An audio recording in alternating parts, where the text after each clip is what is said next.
Com certeza você já ouviu falar em sustentabilidade ou desenvolvimento sustentável, não é mesmo?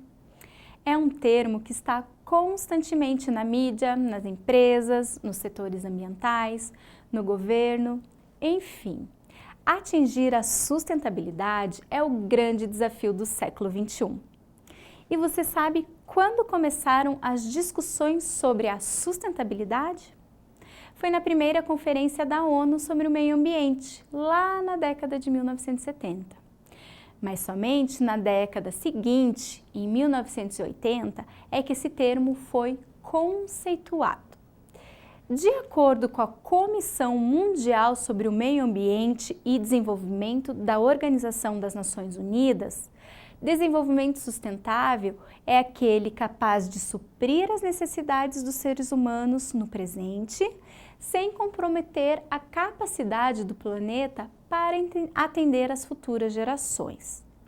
É o desenvolvimento que não esgota os recursos naturais para o futuro. A ONU define 3 pilares para um desenvolvimento sustentável efetivo, que são o econômico, o social e o ambiental. Ou seja, para atingir a sustentabilidade, esses 3 pilares precisam ser levados em consideração. Não adianta uma organização enriquecer e destruir o meio ambiente. Ou ainda, não faz sentido uma organização estar lucrando e preocupada com seus impactos ambientais e não levar em consideração o impacto social que ela causa ao seu redor. Portanto, essas dimensões precisam ser consideradas com o mesmo peso para se atingir a sustentabilidade. Em busca da sustentabilidade, vários esforços têm sido conduzidos, especialmente pela ONU, com a criação de pactos internacionais. Um deles aconteceu no ano de 2000, durante a Cúpula do Milênio das Nações Unidas, e foram definidos 8 Objetivos de Desenvolvimento do Milênio, com foco na redução da pobreza extrema, que deveriam estar implantados até 2015. Os Objetivos de Desenvolvimento do Milênio mostraram que metas funcionam. Eles ajudaram a acabar com a pobreza, mas não completamente. Então foi preciso refazer os pactos. Em 2015, representantes dos 193 Estados-membros da ONU se reuniram em Nova York e reconheceram que a erradicação da pobreza, em todas as suas formas e dimensões, é o maior desafio global e um requisito indispensável para o desenvolvimento sustentável. Então, eles adotaram uma nova política global, a Agenda 2030 para o Desenvolvimento Sustentável, que tem como objetivo elevar o desenvolvimento do mundo e melhorar a qualidade de vida de todas as pessoas. Para isso, foram estabelecidos 17 Objetivos de Desenvolvimento Sustentável, com 169 metas. Elas devem ser alcançadas por meio de uma ação conjunta que agrega diferentes níveis de governo, organizações, empresas e a sociedade como um todo nos âmbitos internacional, nacional e também no local.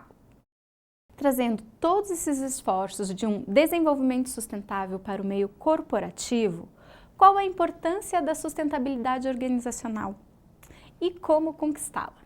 Sobre esses 2 pontos que nós vamos conversar agora. Primeiramente, é importante saber que uma atitude sustentável não é apenas uma postura adequada em relação à sociedade, mas também uma necessidade do ponto de vista do sucesso do negócio. Isso porque os consumidores estão cada vez mais atentos às empresas que adotam práticas sustentáveis. E o gestor de uma organização é que deve trazer esse olhar para dentro da empresa. Para que se possa caracterizar a sustentabilidade como um fenômeno social, econômico e ambiental, é necessário ter uma compreensão integral da sustentabilidade em termos do que ocorre, que é a etapa de investigação. Em seguida, é preciso saber o que fazer, que é a etapa de intervenção, e depois avaliar os resultados atingidos. é essencial considerar a estrutura organizacional, a modelagem cognitiva dos processos decisórios e o processo de investigação, intervenção e avaliação. Essas variáveis acontecem de forma integrada e precisam ser identificadas, porque corremos o risco de não atingirmos a sustentabilidade das ações desenvolvidas. Portanto, o maior desafio para a empresa e para o gestor é desenvolver uma compreensão das implicações sustentáveis sobre as suas ações. Não a partir de uma visão setorial, mas de uma forma como os fenômenos ocorrem no dia a dia da empresa. Por isso, a iniciativa não pode ser de apenas um departamento da empresa, mas sim partir de uma diretriz de alta direção e envolver a empresa de maneira integral.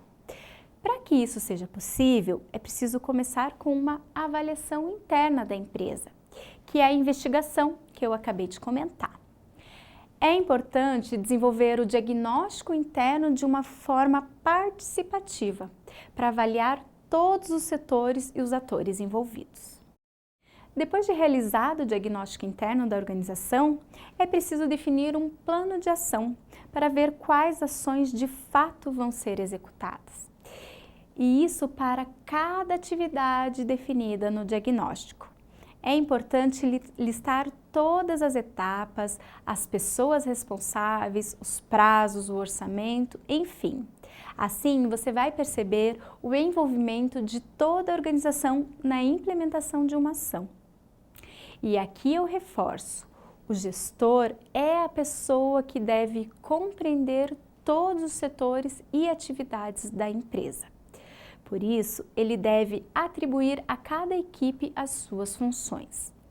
Não se pode esperar que um funcionário identifique sozinho como suas ações impactam outras áreas. Isso foge de sua formação e é impossível de ser feito sem comunicação. E por fim, avaliar os resultados obtidos. É importantíssimo incluir a avaliação.